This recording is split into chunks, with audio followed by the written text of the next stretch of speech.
Welcome back to the news tonight. And of course, in our conversation segment tonight, we'd like to speak about Enugu poverty alleviation strategy and youth development. Governor Peter Mba of Enugu State has promised that his administration would continue to train at least 40,000 youths across the state on relevant digital and entrepreneurial skills that would enable them to compete in the global digital and entrepreneurial markets. While the governor also disclosed that his administration had already commenced the training of youths on digital innovation, programming, digital marketing, financial technology, entrepreneurship, among other requisite technological, financial, and business skills. According to him, with the right training and skills, which his government was determined to facilitate by partnering with different tech industries and stakeholders, the youths could create their own greener pasture in Nigeria without having to travel overseas. So joining me now to discuss this further is Dr. Ambrose Igboke, and he's the chairman, Guild of Public Affairs Analysts in Nigeria, Enugu State Chapter. Good evening, Doc, and welcome to the show tonight. Thank you. Good evening. Thanks for having me. Good to have you. Thank you. So let's talk about this. I found this really intriguing because one of the major issues, you must agree with me, is that the rate of poverty and the economic stress that people are going through, have made the country looks so unbearable. Young people are looking for all ways possible. Some are trying to disappear or flee rather through different routes. Yeah. So even some don't mind trekking if you say that, because it's really through the deserts. Yeah, it's really tough, And then there's the no job and all of that. But then you find Governor Mba, speaking about this sort of alleviation strategy that he has.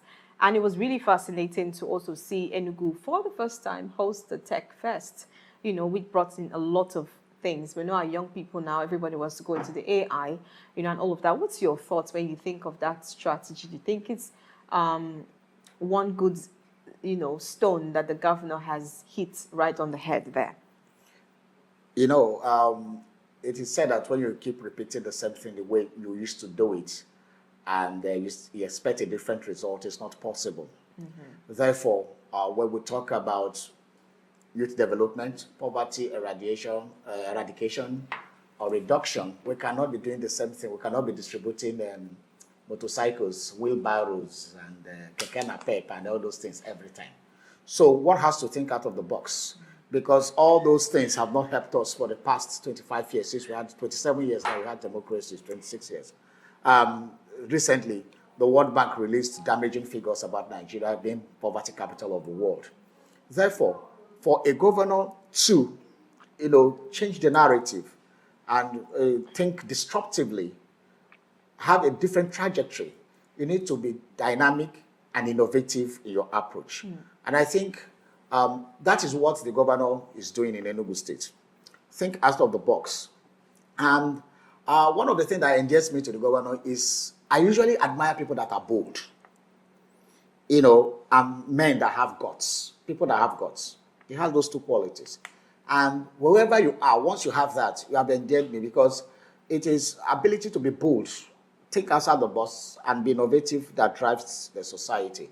So the governor is doing well in that. I didn't know that the next generation of owners, I did a research recently where the 20 most powerful companies in the world in the 1980s, only one ITT company was there. That was IBM. Reverse that, as of 2023, 2024, the only that time was full of oil companies. Now, the only one oil company was there in 2024, the 20 biggest companies. The others were like 14 ICT companies. Therefore, the governor partnered with Del York, Creative Academy, and they have a very big, I visited that lab. I couldn't believe that thing was even in Nigeria. In IMT here, they have a very creative digital lab where 8,118 people have enrolled to learn AI skills, to enhance their career search and tools, and also to learn a kind of, skills in animation and post-production.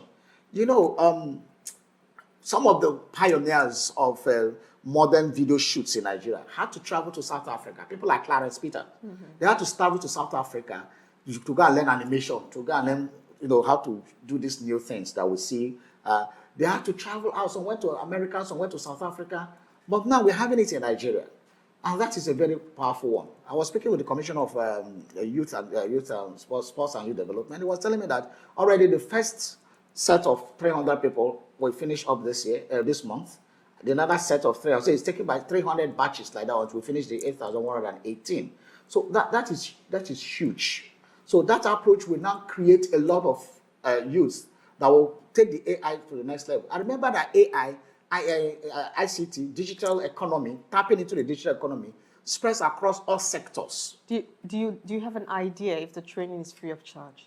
I don't have an idea, okay. But the issue now is also that even if there is a token paid or not, but there's no way that the full amount of money that, for example, imagine if you're going to South Africa to do that, it will pay so much in dollars. Okay. So I'll have to pause you here. I'm told I need to take a break, so we take a break quickly and then we'll be back. Back to the conversation segment, and here seated with me is Dr. Ambrose Igboke. Just before we went on the break, you had a thought. Go ahead, sir. So I was talking about the Digital Creative Lab that we have in IMT, and what they are doing already with the youth there, bringing them to learn their creativity, AI tools, and how to enhance their job, and also trying to make them very versed in post-production and animation, which before now we are going to South Africa, we are going to UK, we are going to Canada, we are going to United States to learn. So now it is here. Now the other, it's a three-pronged approach for youth development. So one is ICT, one is agriculture, and the other one is vocational skills. So in agriculture, you now find out that the youth, mechanized agriculture has been introduced with tractors, tillers, and all kinds of agricultural implements. Now we are moving from the traditional means of agric, where we use implements, to mechanized farming. So before, a lot of the quantum of population of farmers are old hands, because it was made to look as if farming is not a youth thing. But now, farming is now trendy. So farming is now, for youth. So you use mechanized farming, you use improved seedlings, you use improved chemicals.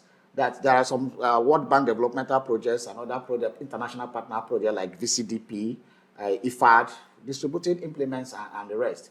The tractors that are coming are up to 1,000 according to the government, and it is said that 200 are already here, and the remaining 800 will be assembled here in Enugu. So what it does is the multiplier effects of job creation will also affect the youths. Then the youths are also going to gain from the mechanized farming. Now, there's also this innovation about creating farm estates in each ward of the state. So we have 260 wards.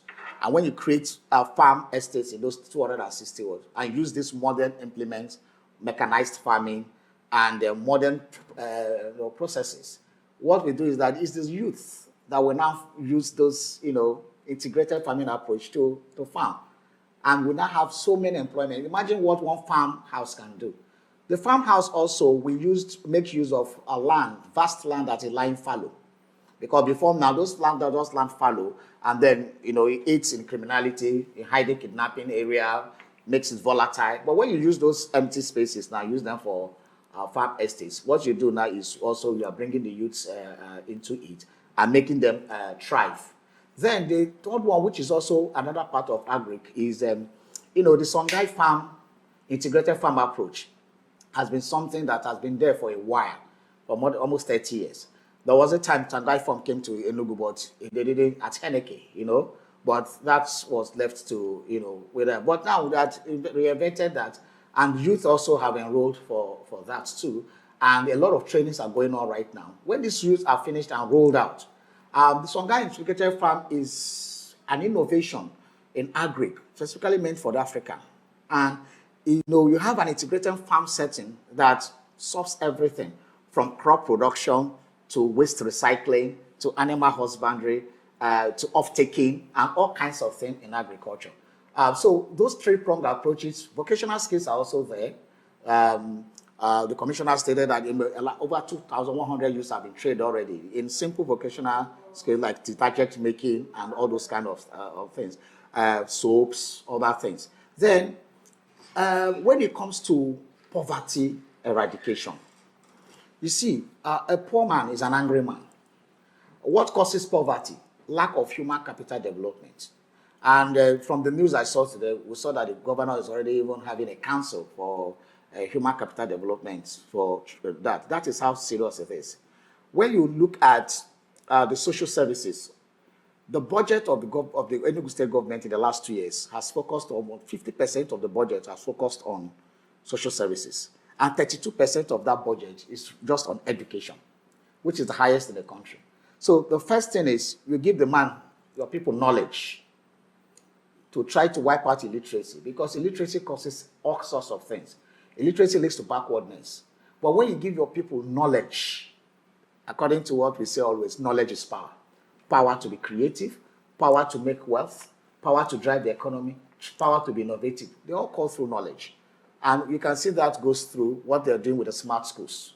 That when all of them are onboarded, you'll see that a lot of things will start getting effects. Some people are saying, oh, the smart schools are not working. It's only the one, they will not be completed. Because the man is slack. It's just 24 months. Okay, this is midterm analysis. And we could see that the massive development in the wards, I don't think any other strategy has been like this. And before, the strategy had been, okay, let's do something in 3 senatorial zones. Let's do something in maybe the federal constituencies. Let's do one thing in every local government. But I've never seen one that says, let's do one in every ward. So if we cannot do anything, just give the man kudos for that. Let's talk about, and I quite agree with you when you say poverty causes backwardness, and of course backwardness causes insecurity. Yes. Now, we often say that the devil is in the details, and coming to the fact of, well appreciated, we're in the era of technology, AI, and all of that stuff. Do you think that we also have, the governor has also made room for, enough cyber security? Because give or take, what happens is when you have a lot of people, who are sort of knowledgeable when it comes to AI and all of that, you can also predispose those who are not to a lot of cyber insecurity. When we had the era of, just someone sends a message to your phone and say, please send me the number. People still fall scam to all of those things. And that was made possible by through technology. So when we have advanced technology, we have AI, we have all of that, which is a very good strategy and approach. Do you think that he also has made plans to counter these, people who might also want to use that knowledge, against their own people in terms of cyber insecurity? I know you're a security expert. Have you heard of ethical hackers? Okay, tell me about There are hackers who are called ethical hackers. Right. People who are trained to hack so that they can prevent hacking. Mm-hmm. All this knowledge can only come through if you know something about ICT. Mm-hmm. If you are good at AI, if you are good at cybersecurity, if you are good at software development, programming, and all those things. So if you don't train your people to even have basic knowledge, like what they're trying to do in the smart school, you provide knowledge for the person. You provide even primary health center that they are also building across the world. For a woman to even have a safe place to have a child, to prevent maternal mortality or infant mortality. So the child is born there, the child grows. And as the child is growing, the child is transiting to a digital school, what they call a smart school and the green school, learning agric at the same time learning ICT. For 9 years, the child is there. And then the child now makes a decision after 9 years, what we call JS3 now. And so, okay, where do I go? Do I want to continue on the trajectory of academics, or do I want to go vocational? So the vocational schools are also coming up. I heard that 4 now is in the state, and they will increase it. At the smart school, graduating new set of people that are entering. So these are people of future generation. So it is an integrated approach. As they are learning cybersecurity, they're also learning everything about coding, because you can only prevent these things through adept knowledge about how to code, how to do a lot of maneuver with softwares and all those things, software engineering and all. When you have people who already have that, And you are having, of course, you have cybersecurity among them. You have people who are into fintech among them. You have all sorts of, it costs, as I explained earlier, even we are talking about even cutting technology. If you go to some African countries, medicines are delivered through drones. Picking from the city, delivered through drones and other things. We have telemedicine now, where you can actually even do surgery just through telemedicine. So a lot of things are happening in that area. And that is why, if you want to be a global citizen here, then you can be here and be a global citizen. And the governor is always talking about, oh, people don't need to go out of it. He knows what he's talking about. Because you can stay here and be a cybersecurity expert for a company in the US, for a company in Canada. And you are sitting here in Enugu Road somewhere, and you are earning in dollars. That's what they call remote jobs now, off-site jobs, remote jobs. So these are our youths who are going through all those trainings are going to be the job of the now. They are going to actually be, they are going to work remotely. They can sit here in Enugu and work for companies around the whole entire globe without going anywhere. That is the kind of empowerment we are talking about for the 21st century, not wheelbarrows and keke napep and all those things. Then even when you go to the human capital development, apart from the youth, when you come to the human poverty alleviation and the rest, poverty alleviation is not something you drop as a cliche. It's something that is deliberate. They are all interwoven. Imagine that 1,000 youths. Okay, from the commissioner was talking about that. From the vocational training, they're looking at even from the IT training, creating like 500 businesses already. Okay. By the time you create those kind of business, imagine the multiplier effects and the cyclical impact it will make in terms of the economy. The digital economy is wide. You can tap into that.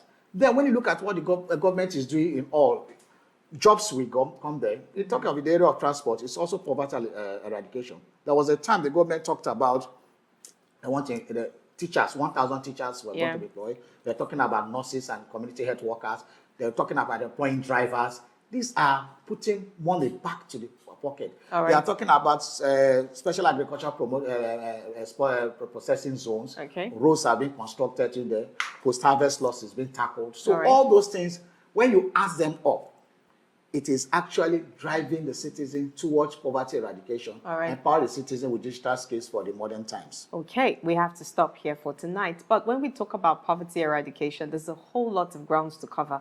But we must say that Enugu is blessed to have a governor who, irrespective of tribe, because he's doing all of this for Enugu youth, irrespective of where you're coming from, as long as you're resided in Enugu, you're very open to assessing all of these trainings by the government. So we're also blessed to have you tonight. Thank you so much, Dr. Ambrose Igboke, for joining us and letting us know the things that the governor has done so far to eradicate poverty. Thank you for coming. Thank you for having me on the show. That's all we have for you tonight, right here on Afia TV News. And do follow us on all our social media platforms at Afia TV Official. On behalf of the entire production team, I am Amazing Grace Ajayi. Thank you so much for watching and good night.